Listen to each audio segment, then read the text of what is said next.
It's Tuesday, the 14th. Sorry. We'll go back to the hearing we had on Senate Bill 88. I'm going to start with Elizabeth Patton because she's virtual, and then I'll go to Eric Stafford. The Stafford testimony we're going to have to look for because Michael thought we'd already went through that. Okay, it's in the file. So let's go ahead and we will go back to the proponents. Virtual Elizabeth Patton, go ahead.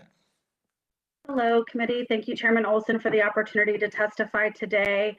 Sorry, I have to be virtual. I am at home with some sick kiddos, so bear with me. In the last hearing earlier today, Eric Stafford said that he was having a hard time thinking of a Valentine about energy rates. And so I actually stole one from our colleagues in Wisconsin. So Eric, I'm gonna beat you out on this. Roses are red, violets are blue. Higher utility bills are bad for me and for you. Anyway, just wanted to talk about Senate Bill 88 for a minute. And I know you heard yesterday from proponents talking about the need for reform in the KCC. And I would like to echo their comments and talk about, you know, the KCC has a lot on their plates in a lot of ways. You know, the legislature has required them to make a lot of our policy on rate making. And we feel deeply that when you have a commission like the KCC, which is out of all of the agencies in Kansas, number 2 with the amount of regulations and red tape on their books, that honestly, they really ought to be accountable to the constituents. You know, I feel like something we need to remember is that just because someone is an elected official does not mean they're not an expert. I wanted to mention that I trust the people of Kansas. All of you here in the Senate, in this committee, are sitting here before us because you've been chosen. You've been chosen to represent your districts by the people of Kansas. And I think that is a really powerful way to make sure that anything that is being done in our government, especially by agencies and who are unelected, that when they are setting the amount of policy that they are setting, they really ought to be held accountable to the people of Kansas, to the voters, especially when it comes to our rate making policies. I will let other conferees get into some additional details because I have something specific I wanted to mention to this committee. We spend a lot of time at AFP talking to constituents, talking to Kansans about a myriad of different issues in a lot of different ways. And recently we did do some informative district work in each one of your Senate districts to find out where people really are at on some of the issues that are plaguing Kansas, specifically in regards to utility rates. And what we have found is that in all of your districts, people overwhelmingly support electing, the KCC. And we did that along with some side-by-side pro messaging and some side-by-side con messaging. The lowest was actually Senator Corson's district, which had 54% approval and a bipartisan poll, and the highest was in Kansas 23, Chairman Olson's district, at 64% of support among your constituents for this information. So I did want to share that with the committee. They are largely in Kansas pro-election, and what they really want to see is an opportunity to have an accountable commission, have one that is looking out for ratepayers in every opportunity possible, and where they can be trusted to have a voice in that rate-making decision. So I would be happy to stand for questions or address more of the points in my written testimony, but I did want to share with committee that this is something that Kansans want, and we do believe that better policy comes when commissioners or elected officials are accountable to the voters. The decisions you make are good, they're thoughtful, and I don't think that disqualifies anybody. Elected officials are just as great at making policy, maybe even more so because of their incentives than unelected bureaucrats. So thank you. Okay, we'll hold questions to the end. Eric Stafford, Kansas Chamber. And this is in your packet, the testimony for the chamber. Thank you, Mr. Chairman. Were you trying to throw that away before I got up here today? No, take airplanes with it or something. I'm just kidding. Good afternoon, committee members. Eric Stafford with the Kansas Chamber. Appreciate the opportunity to be here today in support of Senate Bill 88. We've heard last week and this week over rising energy costs, and that continues to be the theme today and the main driver behind reform of the Kansas Corporation Commission, which would elect these commissioners statewide.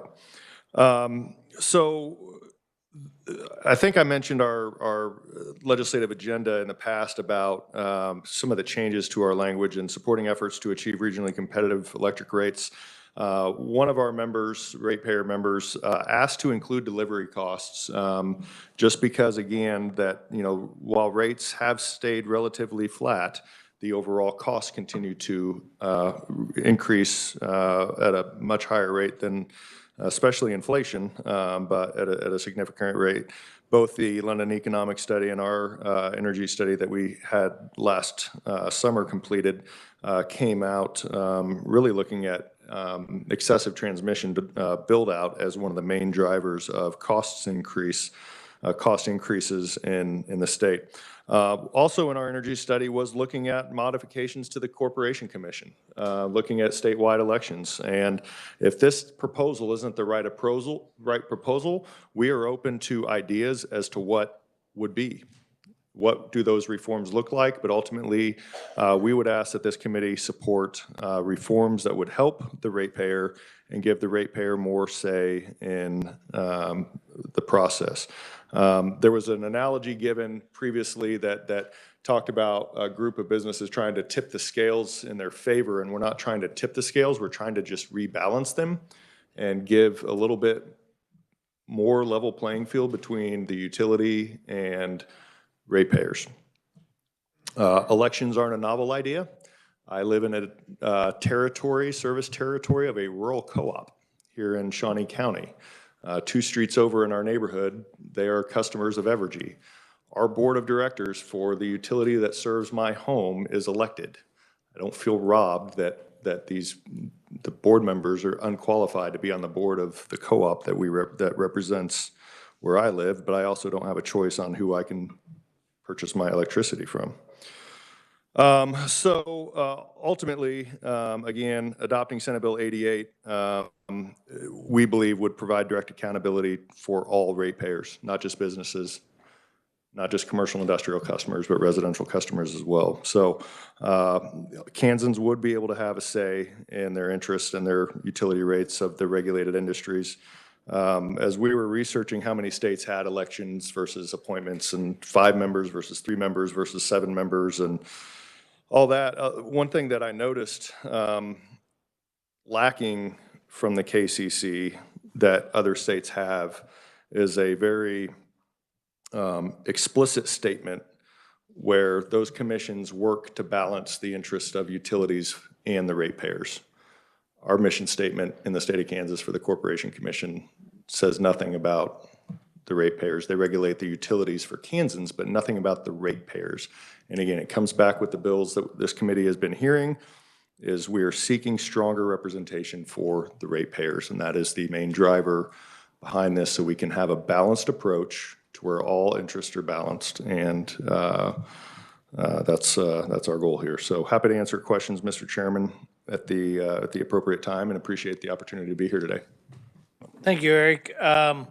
Questions? Is there any other proponents out there? Let me make sure there isn't. Not seeing any. Okay, questions for the proponents. Do we have any? Senator Thompson, go ahead. Okay, thank you, Mr. Chair. And any of the proponents, do we know in other states where they are elected if it tends to be 3 or tends to be 5 commissioners? I'm curious, maybe Eric knows that.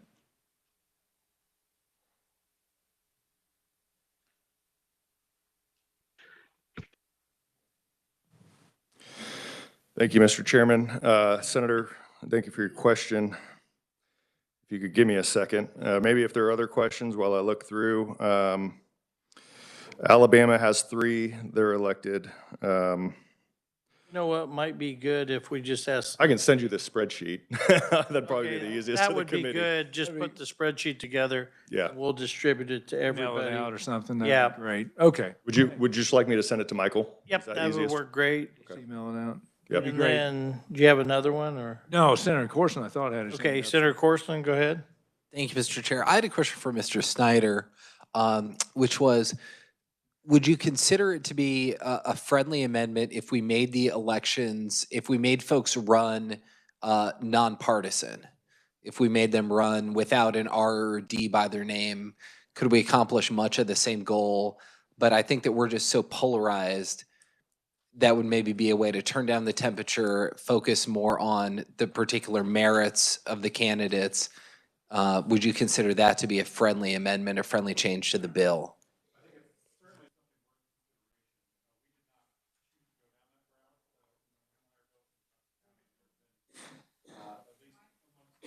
Yeah, is your mic on? Oh my goodness, Eric, come on, brother. Paul Snyder with Kansas for Lower Electric Rates. So we're both from Johnson County, and there's been a lot of discussion about nonpartisan races and the fact that Republican and Democratic interests are still overly controlling in those.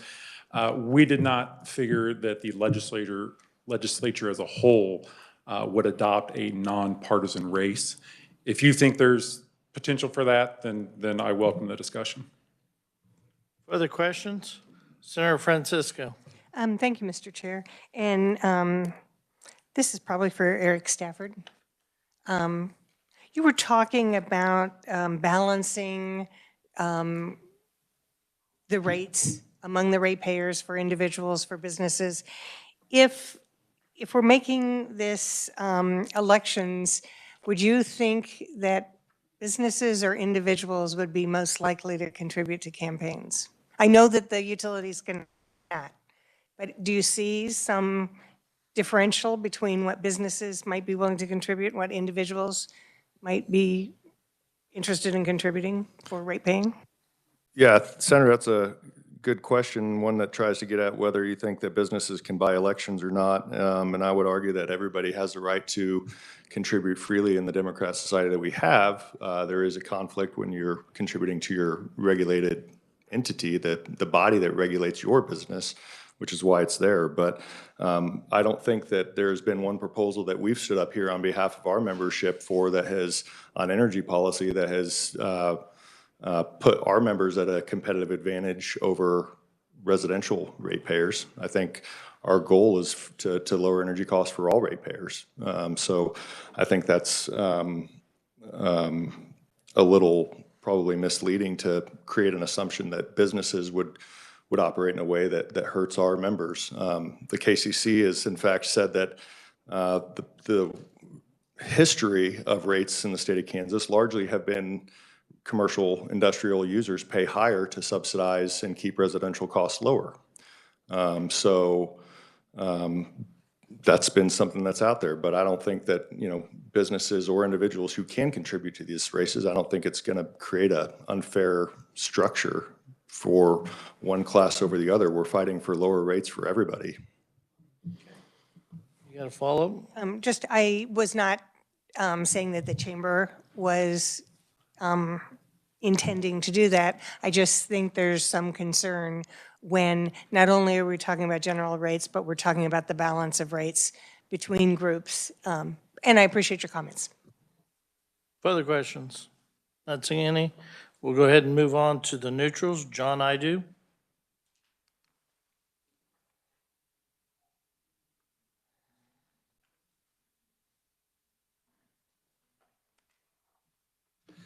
Thank you, Chairman Olson. Thank you, members of the committee. My name is John Idu, and I am with Brightspeed. I know many of you might recognize the name and recognize the face, but don't recognize the new name of Brightspeed.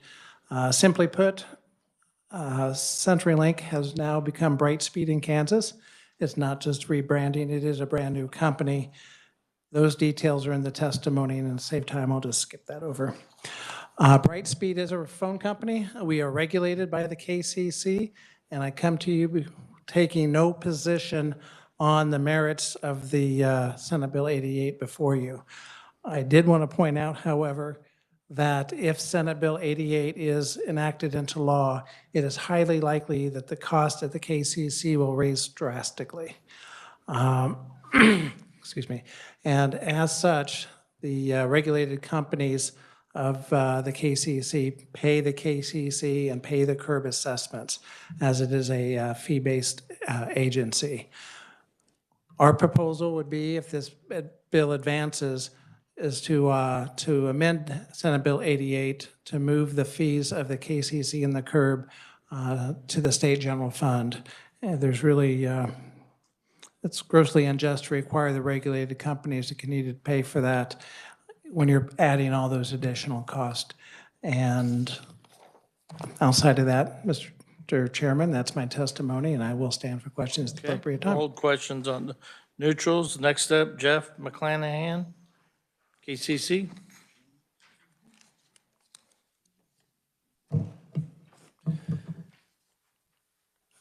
Good morning, or good afternoon. It's been a long day already. Good afternoon, Chair Olson and members of the committee. Thank you for the opportunity to appear before your committee today. My name is Jeff McClanahan. I'm the Director of the Utilities Division for the Kansas Corporation Commission.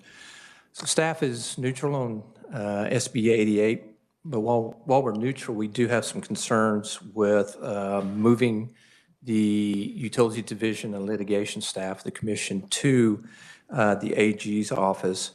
Our concerns are based primarily on the possibility of that the oversight of Kansas jurisdictional utilities would be weakened rather than strengthened. So to that end, SB 88 creates an additional consumer advocate that's duplicative of existing consumer advocates. So we have Citizens Utility Ratepayer Board, who's statutorily mandated to represent the interests of residential and small commercial. We also have a number of interveners who participate in Evergy's rate cases. So in Evergy Central's last rate case, there were approximately 20 interveners, heavily weighted towards industrial customers, large commercial customers, KIC, et cetera. By mandating the transfer of staff, the existing experienced staff, the bill does not relieve the commission of its public interest duties. So the commission is still going to have a technical staff to provide that public interest review.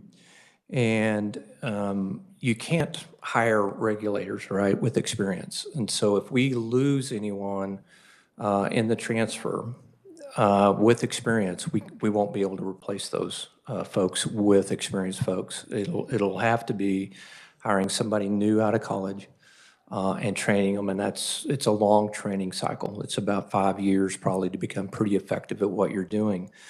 So that's a significant concern with this bill in our viewpoint. The bill's mandated transfer will also affect and disrupt the commission itself. So the Utilities Division staff, Litigation Division staff, also work with our other divisions. So Utilities Division staff helps Conservation staff on some issues, helps our Energy Division with certain issues. We provide a lot of support across the agency, and so all of that would be missing as well. There's a correlation between rates and reliability as well, and I think it's time to start really talking about the reliability aspect of this push for lower rates. Utilities that are in financial distress, we've had experience with that. They will cut their O&M expenses and their maintenance expenses, their capital maintenance expenses. So if you put a utility on an austerity program with a goal of lowering rates, you are jeopardizing reliability in the long term. It'll take a little bit to show up, but it will show up. So the Illinois Citizens Utility Board recently issued a report, and in that report, Kansas ranks 8th in terms of reliability across the country. Notably, we get compared to Oklahoma a lot. They were ranked 47th in reliability. So you can't just focus on the rate aspect of it. It's where's that money going, and is it going to the appropriate places to ensure reliability? And finally, just a few issues on electing commissioners. The Kansas Corporation is already considered a consumerist rate-making body compared to other states. So RRA is Regulatory Research Associates. They're a part of S&P Global. They rank all of the states, PUCs, based on how investor-friendly you are. So they're S&P is ultimately a bond rating agency, right? They want everyone to make plenty of money to repay their bonds. So we are ranked in the bottom 9 of the least investor-friendly commissions in the country. So they are obviously not happy with the way that we go about setting rates in Kansas. Second, elected commissioners may not be the answer to the question or the issue. I've got a chart in there that outlines the elected commissions and how they ranked through the Illinois Citizens Utility Board rankings in terms of affordability, reliability, overall performance. And you can see from looking at that table, they're kind of all over the place on that. So in conclusion, I'd just like to say, I think that there's a lot of issues, there's a lot of assertions,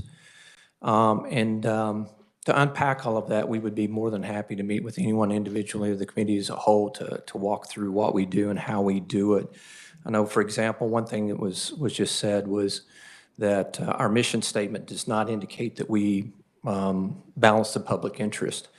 So while our mission statement's brief and does not say that, it is case law in Kansas. We are very conscious of our ability or our need to balance the interest of ratepayers with investor shareholders of the utilities. And we cite to the case all the time. So there's some confusion, it seems like, about what our role is and what we do. So if we can answer any questions or do anything for the committee, just please let us know. With that, I'll stand for questions at the appropriate time. Senator Pittman. If you could stay up there, Mr. McClanahan, I'd appreciate it. Thank you for the testimony. Both you and Brightspeed mentioned higher costs as being a detriment, obviously, growing government, et cetera. Did you have any estimates about the reality of how much bigger staff would be if we include the adjutant general's new hires and your hires, as well as whatever the Brightspeed folks were looking at?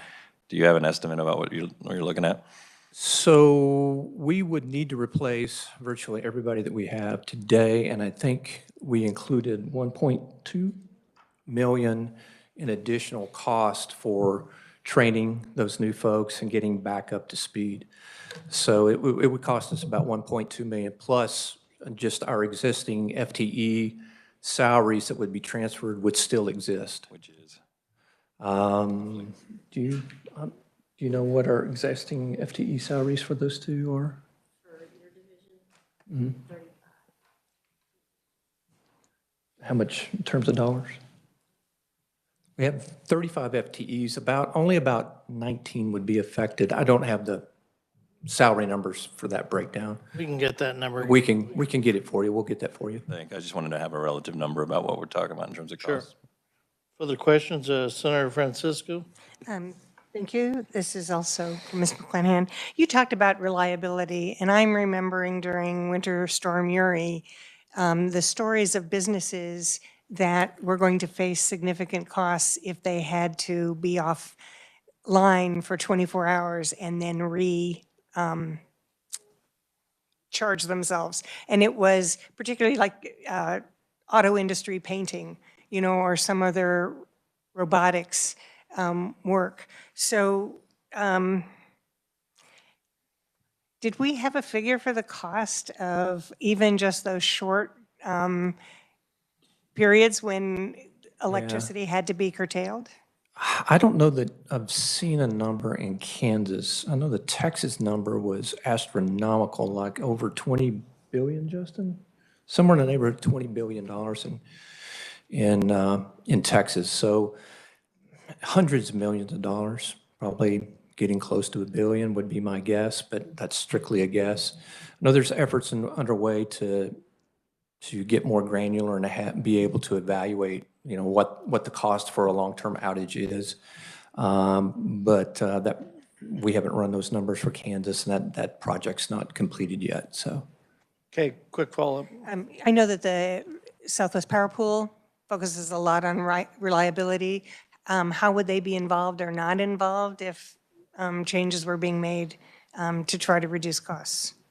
I don't know that they would be involved directly. I think they would just suffer the consequences, frankly, of not having as technical staff available to them.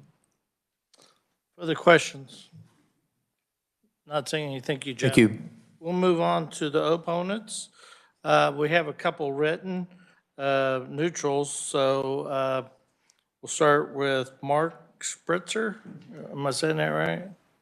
Might not be. Go ahead. Thank you very much, Mr. Chairman. And we'll ask members. questions of Mark after because you have to leave. I do. Thank you. Thank you very much, Mr. Chairman, for your indulgence. And members, my name is Mark Spitzer. I'm an attorney for the Edison Electric Institute. And I'm probably not the first to wish you a happy Valentine's Day. I'm from Arizona, and I understand you all had a nice time if you were not there at the football game in Arizona, watching it on television. And we hope you had some Arizona sunshine and Arizona hospitality. It is also Statehood Day in Arizona. Arizona became a state of the Union on Valentine's Day, 1912. And I served 4 terms in the Arizona State Senate and was privileged and honored to do so. And Statehood Day, we did not meet in the new fancy building. We met in the old rotunda of the Capitol and sat in the chairs filled by the original members of the Arizona legislature. And it was one of the times when we actually shook hands with our House friends. And it made me think about the honor and privilege it was to serve as an elected official and to take the oath of office in that building and the great importance of elections in our society.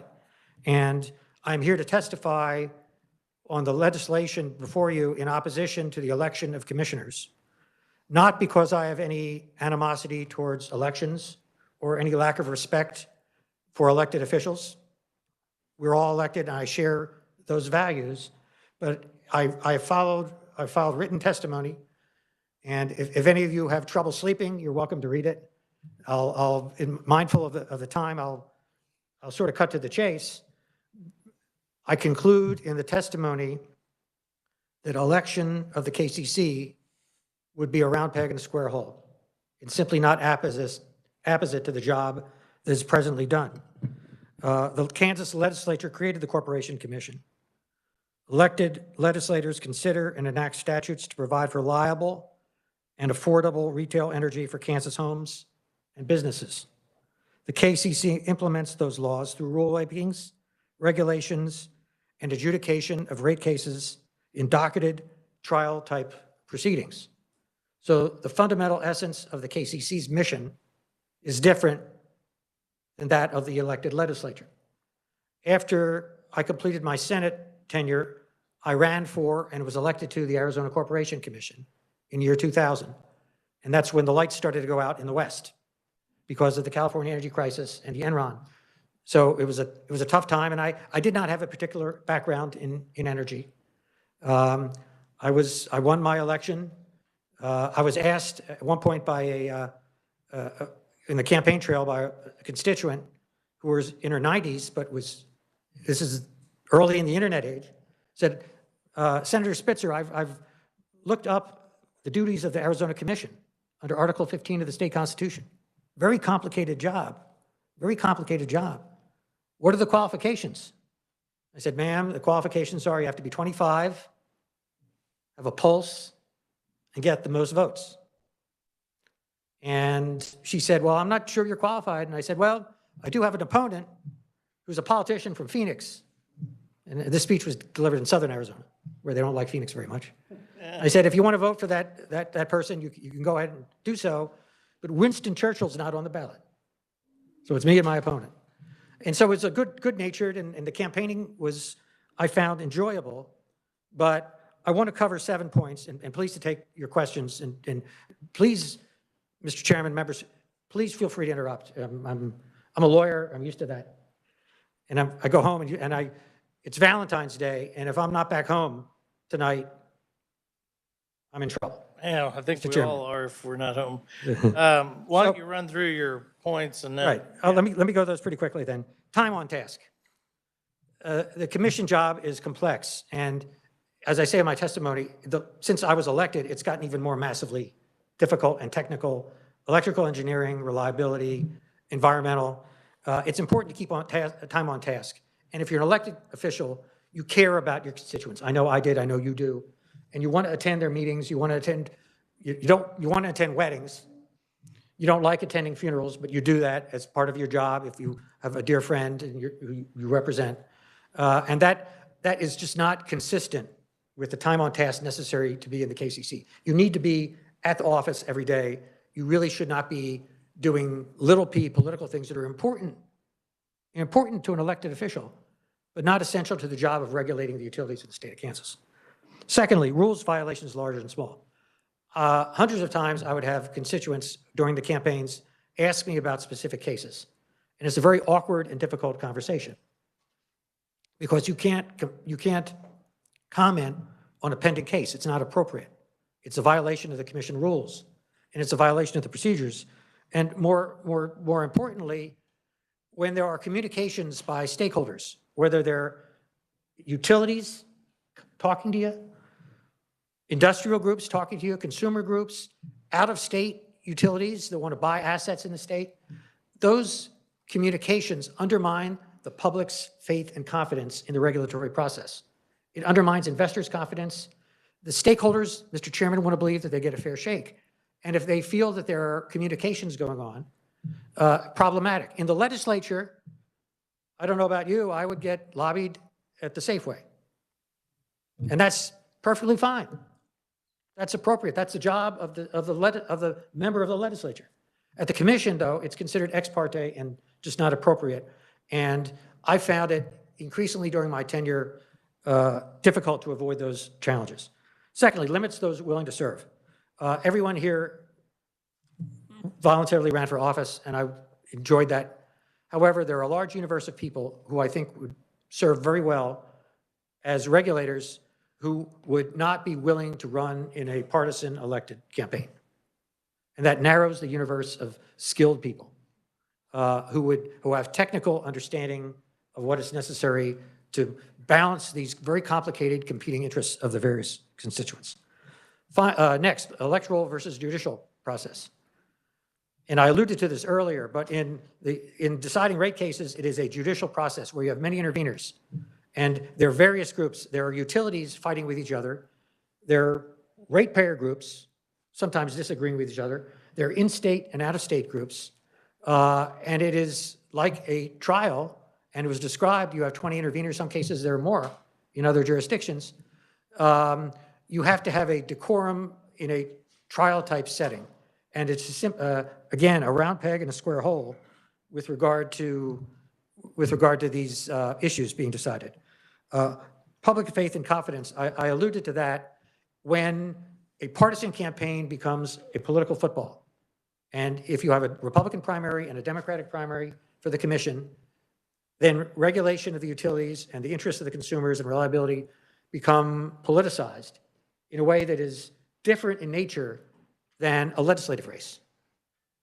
And again, this undermines the faith and confidence of the various stakeholders, of whom there are many, in the process. And I just don't think that's fair, and I don't think that's right. And everybody needs to believe that they get a fair shake, regardless of what party they're in. And I had a party label, and I was proud of it. But I found during my tenure at the Arizona Commission, it just did not work well in terms of public faith and confidence in our decisions. And when we're talking about electricity, not as severe here, but it's 110 degrees in the shade in Phoenix in the summer. It is so essential to keep the lifeline of electricity flowing. Those are decisions just not suited for political campaigns.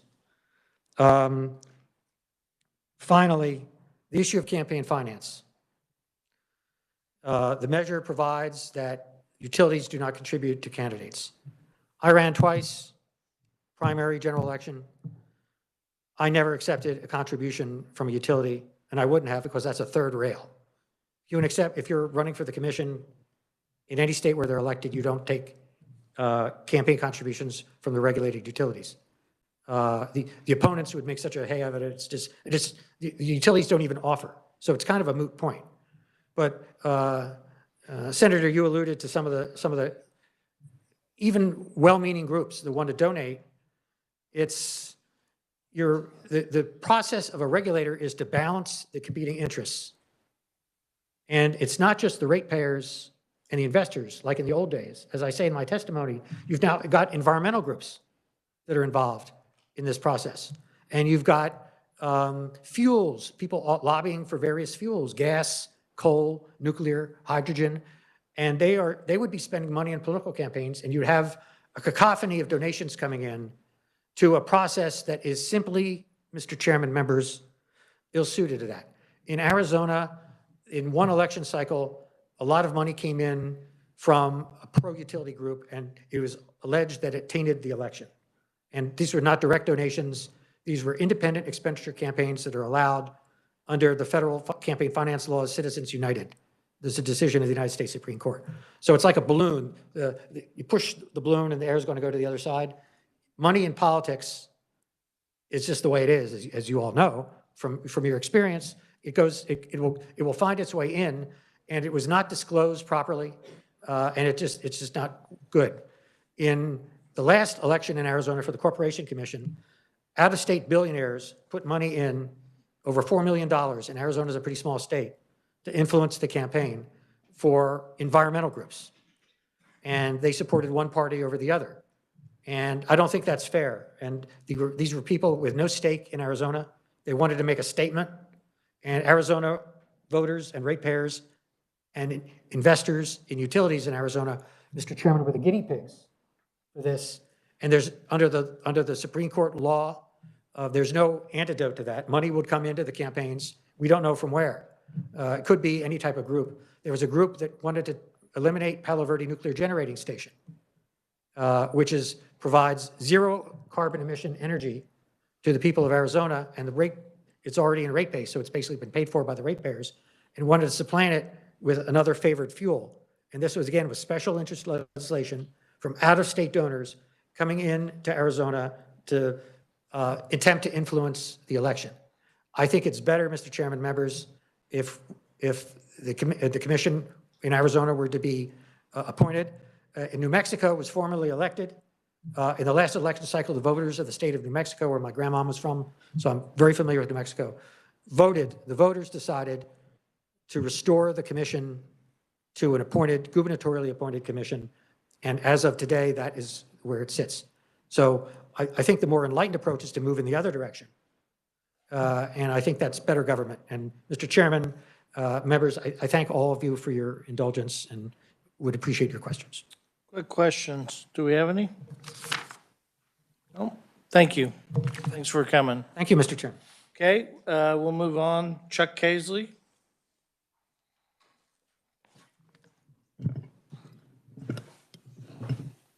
Mr. Chairman, Ranking Member Francisco, nice to see you all again. Yesterday in particular, and a little bit today, there was a lot of rhetoric thrown around about why we need to make some changes. And I would be very happy to come to any individual member's office and sit down and talk about some of the things that were particularly personal and or concerning to Evergy. But I will refrain from that today and really concentrate on three areas. This bill and the proponents of this bill really base their advocacy for it on three things, and I want to address each one of those things. One is that there's a rate crisis in Kansas. Rates are out of control, and it's hurting Kansans. The second is that the KCC and the staff aren't doing their job and or are too close to the utilities they regulate, and there needs to be some reform, that in some way Kansas may be out of the mainstream in the United States. And I'd like to address that.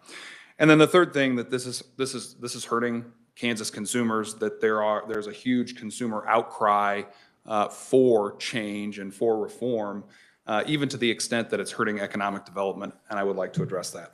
Three things, I'll take them each in order. First of all, rates crisis.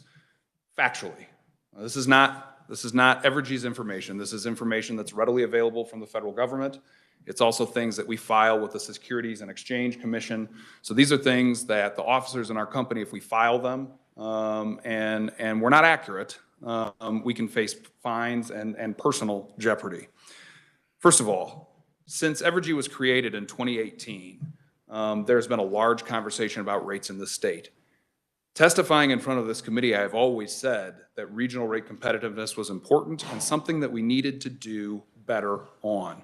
From 2007 roughly through about 2015, both Westar and KCP&L, the predecessor companies to Evergy, invested billions of dollars in retrofitting our coal fleets, our nuclear fleets, and upgrades to some of the delivery systems, the smaller wires that deliver to houses and to businesses. We admitted that rates grew significantly in that period, and we have admitted consistently that getting back to regional rate competitiveness is important.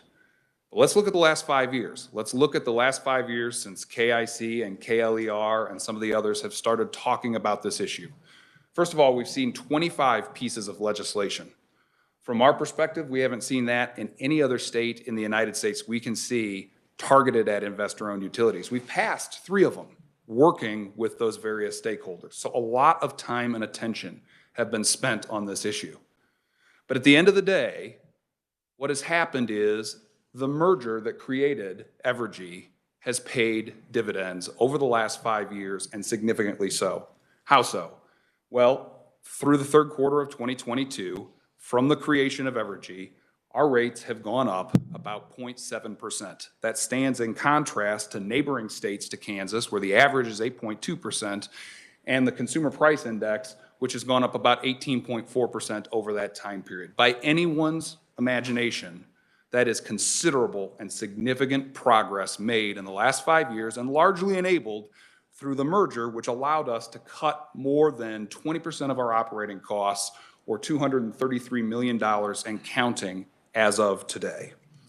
If you look at kilowatt hour prices over the last 5 years, in Kansas, our electric rates have gone up, Evergy's electric rates have gone up 0.1 cents a kilowatt hour, compared to Colorado, which is 1.4, compared to Oklahoma, which is 1.2, and compared to Missouri, which is 0.3, but I would add, we're part of the equation in Missouri. We've helped keep rates there low as well over the last 5 years.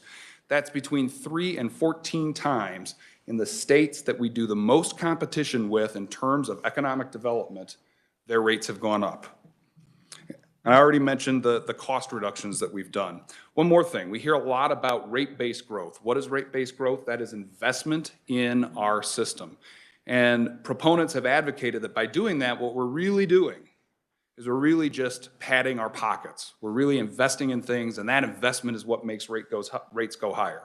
Well, we have a published 5-year capital plan. We have to turn this in every single year. And our capital plan calls for a 5.5% increase in our rate base over the next 5 years.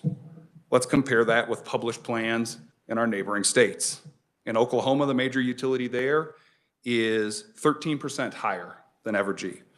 In Colorado, at 6.5% growth, it's 18% higher. In Missouri, Ameren is 7% rate-based growth, or 27% higher. In Colorado, or in Arkansas, we're at 36% higher, and in Texas, the rate-based growth predicted over the next, or filed for over the next 5 years, is between 46 and 100% higher. So what drives rates in the future is also way on the low end and very competitive. We are making progress. There is not a crisis. Second issue, which is that we are somehow out of the mainstream and the KCC isn't doing their job. The first thing that I would mention, and several have talked about this, but not just the Kansas Supreme Court, but the U.S. Supreme Court have ruled multiple times, this is uncontested precedent, that you have to balance the interests between utilities, utility investors, and ratepayers. What does that mean? That means that a whole bunch of the bills that have been proposed and the general proposition that you should just cap rates for a company that has no choice whether or not it can serve certain customers is completely illegal. You can't do it. You can't require us to serve and then say we cannot earn back our costs. What does that mean for the commission? That means the commission must balance interests, and that is exactly what they have done. You already heard Jeff McClanahan talk about being the 9th lowest utility-friendly, by that, utility investor-friendly commission in the United States. That same organization, S&P, has a ton of data. We're happy to show it to you, but it also says that this commission authorizes some of the lowest returns on investment in the United States, well below every single one of the peers adjacent to us. That doesn't sound to me like someone who is particularly engaged on behalf of utilities. It sounds consumer-friendly to me. But perhaps the thing that sticks out in my mind the most, and something that I think everybody on this committee can remember, is that when we proposed to put these two companies together for the very first time, this commission, bucking the trend across the United States, which was to approve transactions which would bring efficiencies to customers, make rates more competitive, said no. Why did they say no? Read the opinion. It's public record. What they said was there's not enough in it for consumers. And out of that came a new merger, which did several things. Kept our Kansas headquarters open. That headquarters is open today and just down the street. Made us guarantee a certain number of jobs stayed in Kansas. That is a commitment we have lived up to. It demanded upfront credits for consumers. To my knowledge, there hasn't been more than 1 or 2 of those in utility transactions that have happened anywhere in the United States in the last 2 decades. Kansas got it. It required a profit-sharing mechanism. If we were to ever go over our authorized return on equity, we had to immediately give back that excess to customers. And finally, it has led to a structure that, as I said, has reduced operating costs by more than 20% or $233 million. I might add that this committee has passed legislation authorizing energy efficiency, but we've been 10 years and 3 dockets and still have not reached on something that this commission and this staff thinks is appropriately consumer friendly. So I find myself in the unenviable position of using examples of things we think are out of the mainstream and way too consumer friendly to say that there has been no abdication of duty here whatsoever, and to imply otherwise is utter nonsense. Finally, I would say when you talk about mainstream, 80% of the states in the United States appoint commissioners. And as Mr. Spitzer said, the last action on this actually went back the other way, from elections to appointed. There are 10 states that have elected commissioners. Of those 10 states, 8 have higher residential customer bills on average, according to the federal government, than Kansas does. That does not sound like a good mainstream way to go to us. And then finally, looking at what our customers say, and is this hurting economic development? First of all, let's talk about economic development. That group sits in my area of Evergy. The last 3 years have seen the biggest amount of deal flow, specifically with high energy use customers, than at any time in the last 20 years.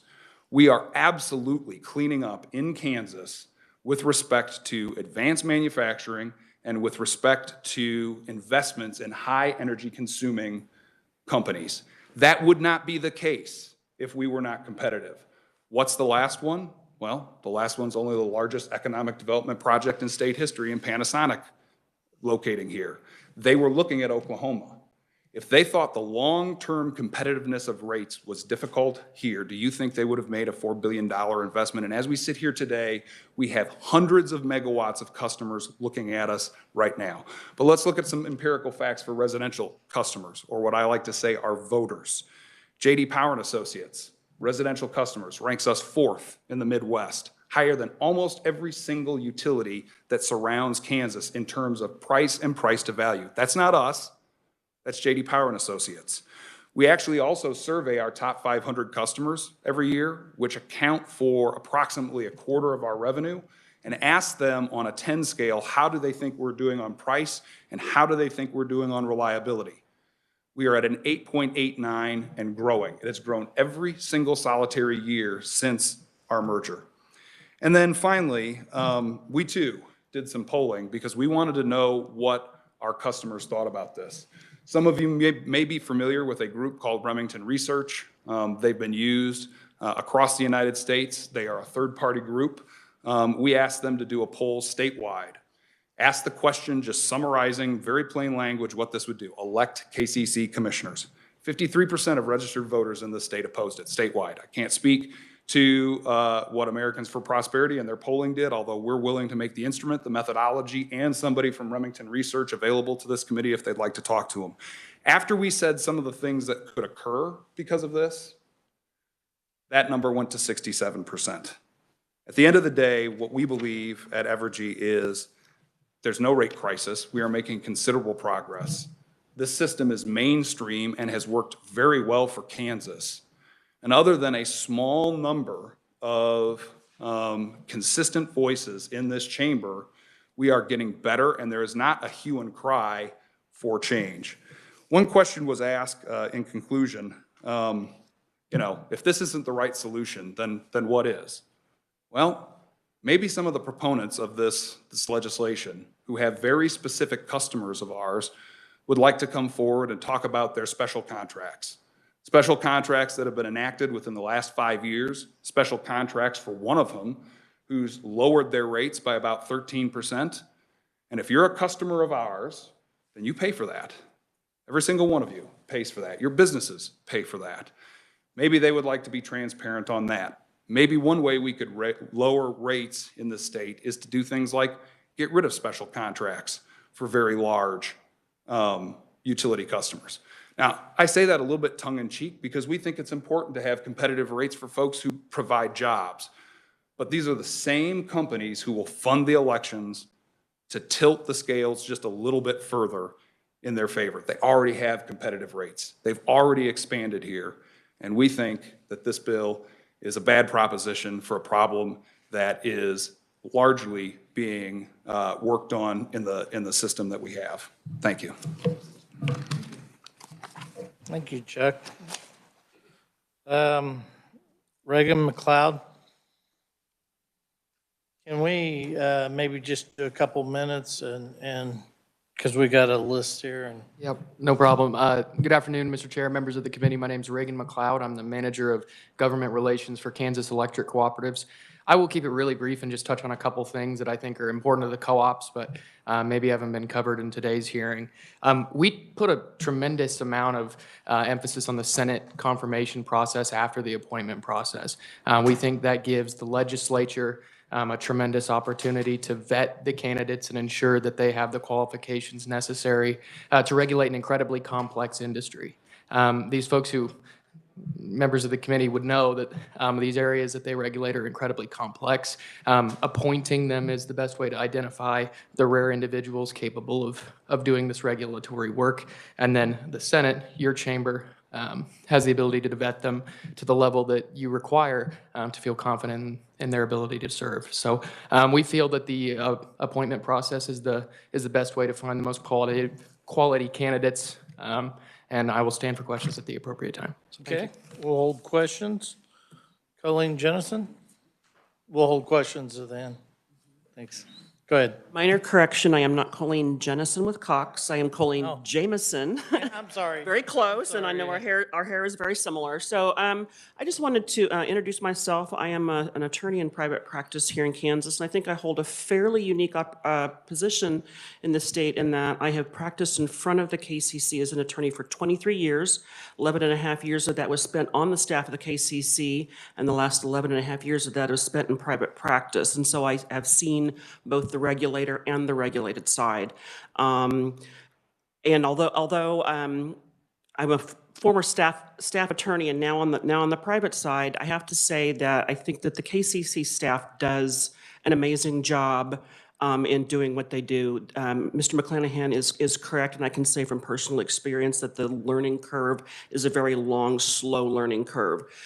Creating an additional like entity with staff at the AG's office would triplicate, in my opinion, advocacy for residential and small consumer ratepayers in the state. We already have KCC staff whose constitutional charge, regulatory underpinning charge is to balance the interests of the utility with the regulated, with the ratepayers to come to a solution that is best for all. So I just don't, the KCC currently has 3 attorney positions that it's advertising for, and they just had a 4th attorney leave on Friday. CURB is advertising for an attorney. If they can't find just attorneys, and I know they can't find engineers, I just don't see how that's additionally going to fund at the AG's office. There's also a curious anomaly within the bill that I've noticed that allows for the AG's office to appropriate, which I believe is general fund for those positions, but there's later amendments to the KCC fee funded. So that might be some language that if this does pass out of the committee, you might want to consider cleaning up. And my final comment would be, I think removing a governmental entity from requirements of the Kansas Open Meetings Act is playing with fire. It's vitally important to consumers and the general public in Kansas for governmental happenings to be open, public, and transparent. And so that is why I am opposed to the bill. My contact information is on the bottom of my written testimony. If anybody has any questions that they'd like to ask me offline, feel free to call, text, email. Thank you. Ed and Kimberly, can you come back tomorrow and start off? Is that all right? We got time for maybe 2 quick questions. So do we have any questions? I'm going to ask Chuck since I loved you opened up about the contract stuff. Do I have to request that from the KCC or you guys to get the name of all them contracts that are getting special deals? So most of the contracts that are special contracts have a confidentiality agreement. However, the KCC does get to review all of the terms of those contracts. Could probably help calculate the amount of the subsidy that is coming from other customers. And in addition to that, look, this body, whether it's this committee or the Senate as a whole, as a government entity, has the power to request those things for us and keep it confidential. And if requested, we would turn it over. Now, I knew them contracts were there. I've been trying to get at them for a long time. And I have a sneaking suspicion the people behind these bills are the ones getting the contracts. Any further questions or comments? We will suspend this hearing until tomorrow. Oh, you got one? Yeah, okay. Senator Warren. Just a quick question, Mr. Chair. There was a mention about Remington polling, and how did that polling come about, or who was